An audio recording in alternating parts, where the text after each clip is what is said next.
Hello, fellow gamers. In this video, we're going to be building upon our last timing discussion, which we covered frigates, and we're going to be talking about the medieval junk. And it's very, very similar to that of a classical junk attack. This is a timing that is very uncommon, I'd say. It's not super prevalent because we'll get into why, but it's actually pretty easy to stop. But it comes at a very unique timing, and it's usually when no one's really doing anything, but they're planning to do something. So it's actually a pretty vulnerable time if you can catch someone off guard. Or you come maybe like 10 turns before they imagine you would. So maybe they're in the middle of building like banks or something, and then they're going to build barracks instead of building barracks and then units, whatever it is, right? Okay, so let's talk about the timing. The timing is, like I said, it's a post-uni timing. So that's something very important about this. This attack is built on having strong sim and then pushing a lead when they think you're going to attack at arty or something like that. Or perhaps they have a really strong unit at arty timing and you don't want to deal with it. In this case, it was actually Morocco, which is probably the biggest culprit in the game of someone with a very strong unit in arty timing. You could take the similar thing for Ireland with the Fenian, Ethiopia for their unit. You kind of get what I'm saying. If you want to kind of avoid that unit, you want to hit them a little earlier, this is the timing attack that works for that. So the timing is usually around 85 to 95. It's a pretty wide range because I'm including cannons in here. You'll see why in the video, but yeah, usually for these types of attacks, you're pushing really fast. You're trying to take as many tiles as you can. You're going to fuck their game, and then you're trying to just kind of blitz them when they don't really see it coming. When we get into later timings, starting after this video, all timings will be very obvious. It'll be very hard to hide a timing because everyone will know what everyone else is doing very clearly by that point. So it's less so about how do I hide it, and it's more so about how do I execute well. This case, it's definitely about how do you hide it. So you'll see I have all the components of the timing. I mean, these are just kind of all the units, and that's kind of the point, right? Like the main units I'd say that are used are knights and crossbows. Building upon like the reason why is because crossbows are insanely strong, which we talked about previously. But it's a junk attack. So the idea is you want to pre-build a bunch of, in all of your cities, all of these units. I love going armories. So my favorite way to do this is actually on honor, which is in the example footage, which I will show you guys later. But it's mostly a wide thing, right? If you're having a fast Liberty game, you can kind of pop someone. Maybe you go some barracks and then you go into it. But wide honor is very, very good at this timing if they have fast science, which is rare, but yeah. And then, but you can do it on tall as well. It's just going to be a little more, it's going to be harder to have a really big push as tall, and you really lack the hammer advantage, which is what this attack is really all about. This is about I'm just going to overwhelm my opponent rather than have a really fell swoop. And the reason why is because trebs are really not the best unit, and cannons don't come until chemistry. So all of that in mind, we're going to move on to kind of the grading. Whoops. That's the footage. All right. So in the grading. So ranking meter, how big is the threat level of this? This is probably, of all the attacks I will and have covered, this is probably the worst one. I'd say on average, the threat level is maybe like a 3 out of 10. I think this is an attack that most people won't think about. They won't really go for. And yeah, it's just not super common to do. Detection, It is fairly hard to detect if the wide player is doing it properly, but in my opinion, you really want steel for this. Like armories make such a big difference versus units without anything. You'll see me slamming units across rivers just because they still trade favorably because I have promos at any promo and he has none. So detection, I'm gonna put at maybe like a 6 out of 10. So if you see someone in steel, or sometimes you'll have a spy in by this point, so it might come up in time. Unlikely. But if usually when you see someone in steel right after unis, it's kind of a giveaway that they're gonna try something cheeky. All in. One of the nice things about this attack is it's very not all in, and if it fails, it's fine, and you can just piece, and you'll probably still have a playable game. So I'm gonna also put this as actually, I'm going to put this as 2 out of 10. I don't think this is not very all in. It's one of the nice things about this is that you're building your unis first. So your core infrastructure, your workshops, and your universities are done. If the attack fails, all you've done is tech steel and maybe gunpowder, and you really haven't gone off the beaten path too much, and you have your core infrastructure already up. You can find yourself in problems if you go right to like do a longsword treb, because instead of going unis, you're doing that, and if that attack fails, you're fucked. So that's why I like this attack a lot better. It's not very committal, but it can be, and that's one of the things I'm going to talk about, where your optionality after this attack is extremely high. Stoppable. This is the problem with the attack. It is extreme, like similar to all junk attacks. If someone is keeping pace with you. Now, this attack really works if you're winning the lobby, or if you're a little, like maybe like a couple turns ahead of the person that you're attacking, because you'll have finished your unis, and then you'll be able to start your armories, or you'll start just pre-build production. The other person will be still building their unis, and they won't see this coming. Now, the problem is this attack can get completely stonewalled if the person has any type of defenses beforehand, because it's easy to upgrade the units that they have into the units that you're attacking with.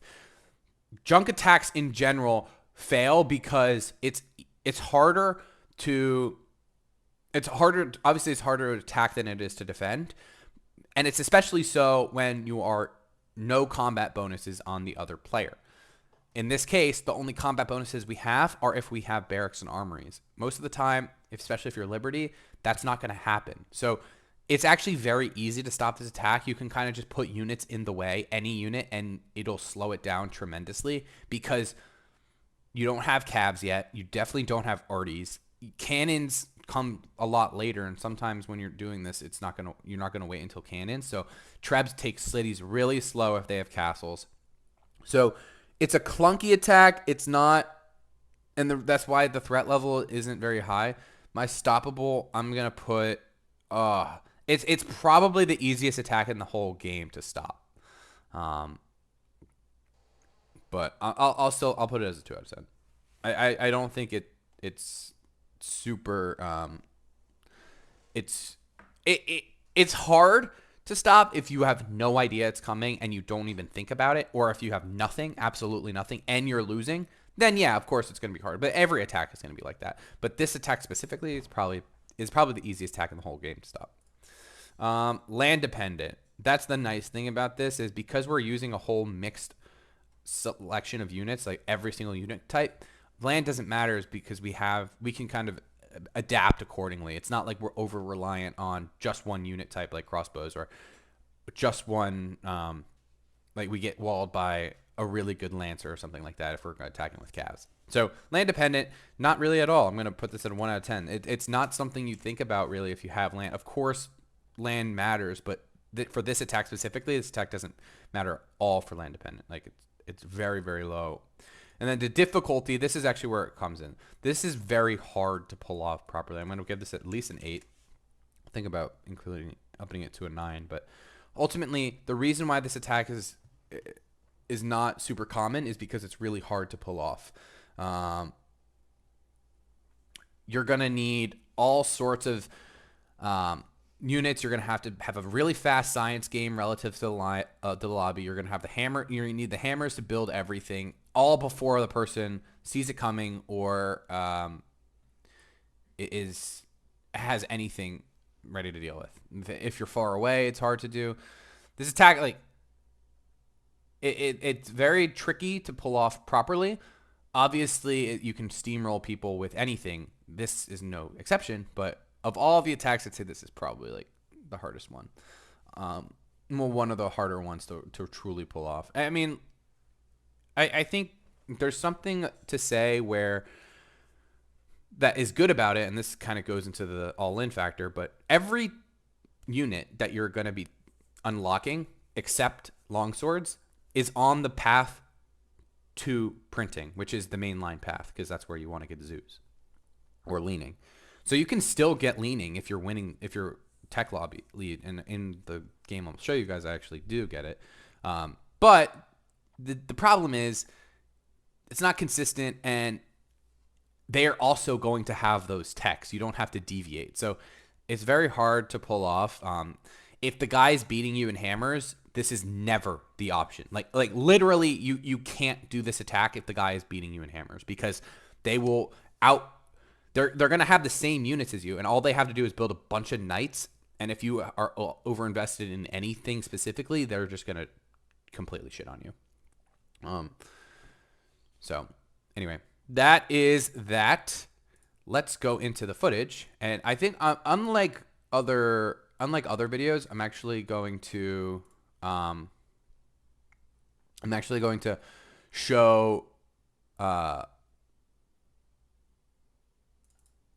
show like how, I'm sorry, I'm like trying to find the words. I'm going to try to show exactly how I'd want to prep this rather than anything else. So my fucking thing is not working right now. I'm so confused.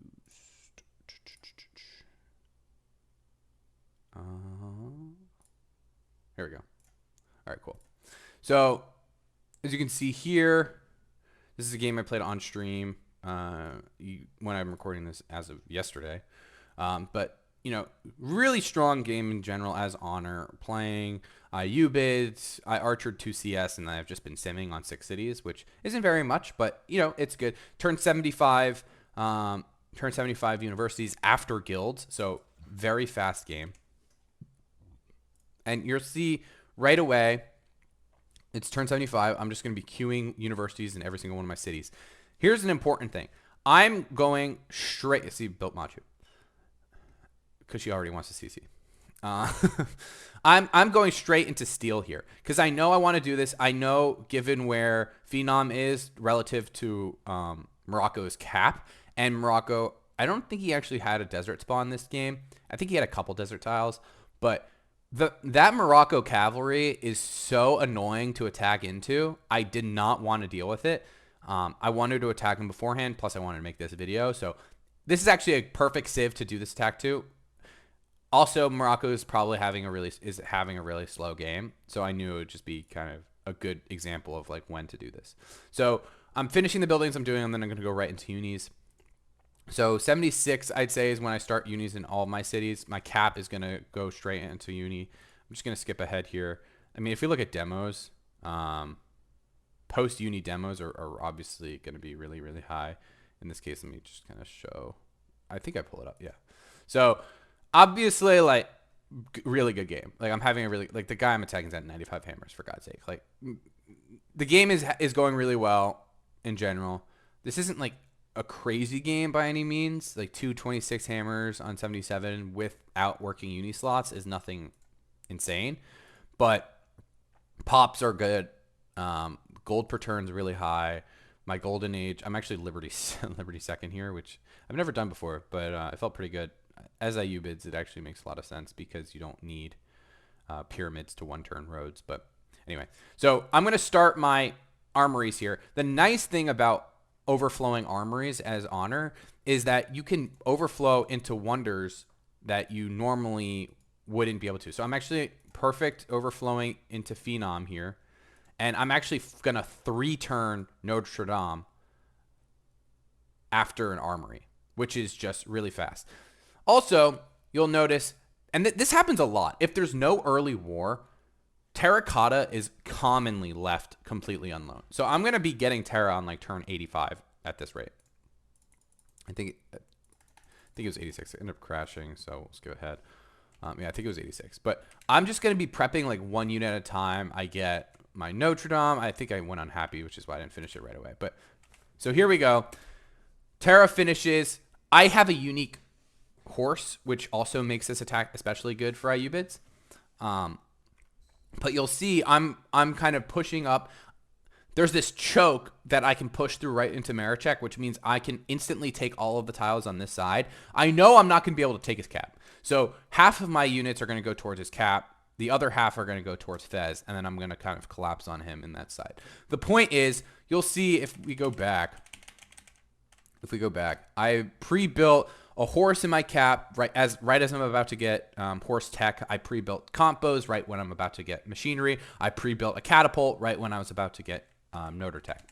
So all of these kinds of things are how and because I have good GPT, and that's kind of an important part of this attack, is that I'm able to just instantly upgrade all of these units right when I get the tech, which doesn't happen often, but in this case, it's a really good use of money, and it's a really good use of hammers, because you're saving a lot of hammers doing that. You don't have to build expensive units. And then I have a lot of hammers coming behind. These units are pretty cheap relative, which makes it a lot easier to kind of push here. So we'll watch a little bit. I will put it on double speed because I kind of just shitting on this guy. And the lag in this game was actually like ridiculous. So I don't want you guys to have to watch that. But yeah, just building horses, because knights are like the life and blood of these medieval attacks. Knights, once you have like a critical mass of, are just probably one of the most oppressive units in the game, and probably to the extent crossbows are. But yeah, and having a unique knight like this is a really good attack for something like Argentina, Ayyubids, obviously. Because, I mean, look, like, I have armories. He doesn't have any promotions, and all my units are double promoted. So I'm going to shred his units. And this is kind of all par for the course. This is exactly what kind of I would expect to have happened. I'm pushing up. You know, I'm slamming this stuff across the river. It's taking no damage, right? You normally, when you're attacking and stuff, you're not slamming across the river. That's just usually not a good idea. But here I see that one of the main things that I love about this tech is that here I see my trebs. I've lost like 2 trebs to this tile because he's got a catapult and he's able to shoot it a bunch of times. So it's hard for me to hold this. He ends up fucking up this general. This general's in such a bad spot, the Citadel. But regardless, here is a perfect example of the idea of, or the mentality of, keep going.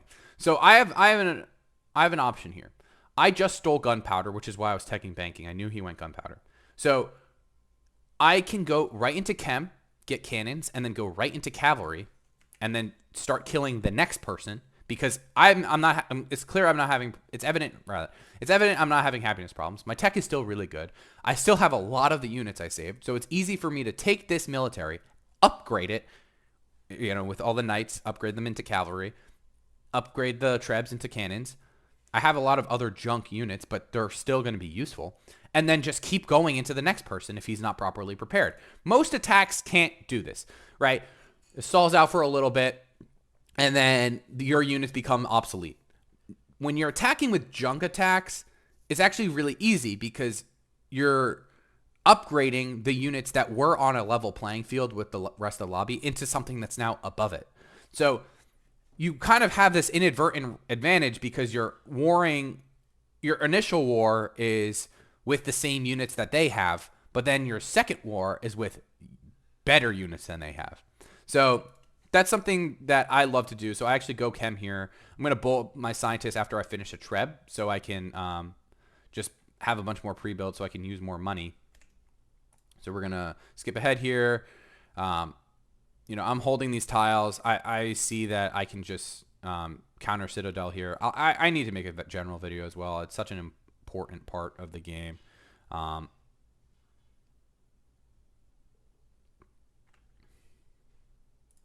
you want to catch games like this, I stream once every blue moon. So yeah, feel free to come say hi when I decide to stream. But like, look at this. I'm slamming a fucking I'm slamming a musket across a river with a knight and a longsword, and I'm taking like 10 damage. It's kind of absurd.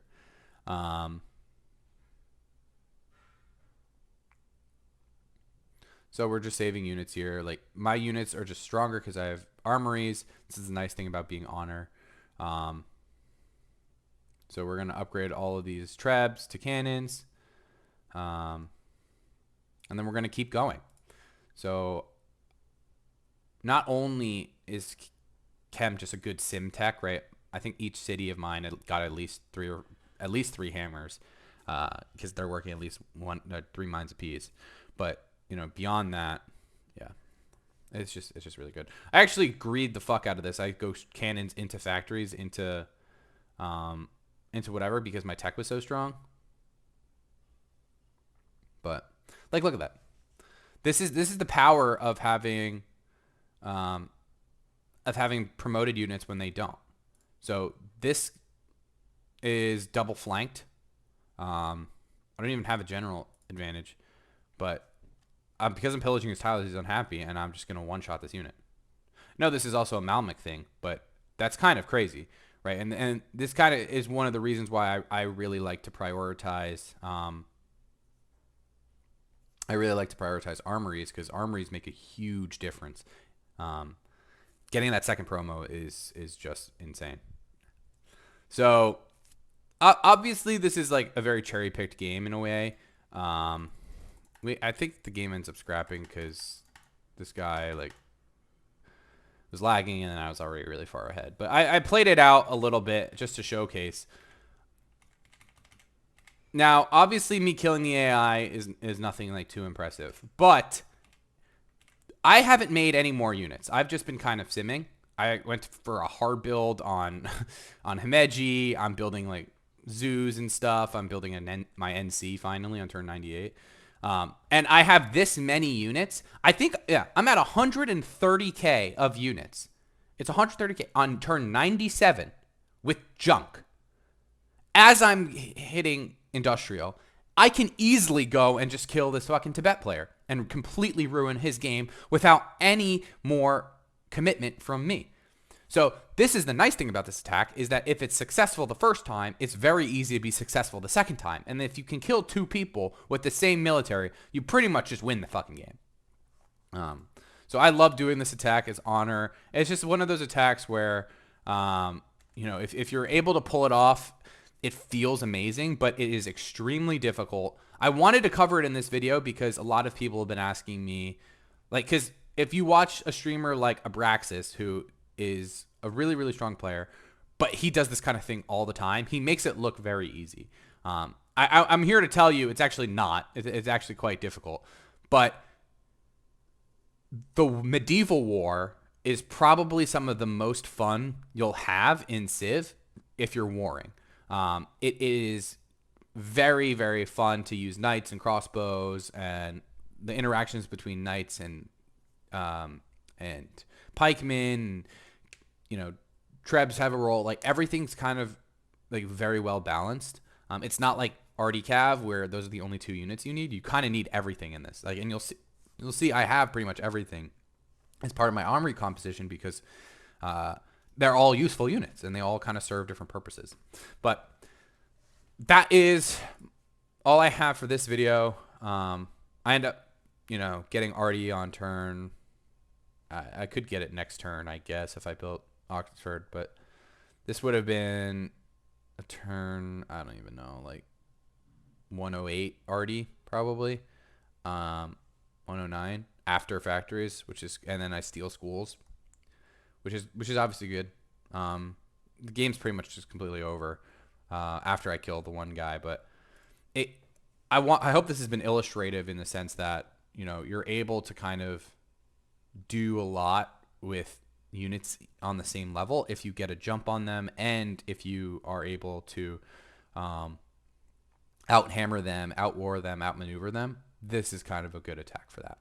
But anyway, that's all I have for this one. Thanks for watching. And in the next one, we will cover the scariest attack in the game. Until that one.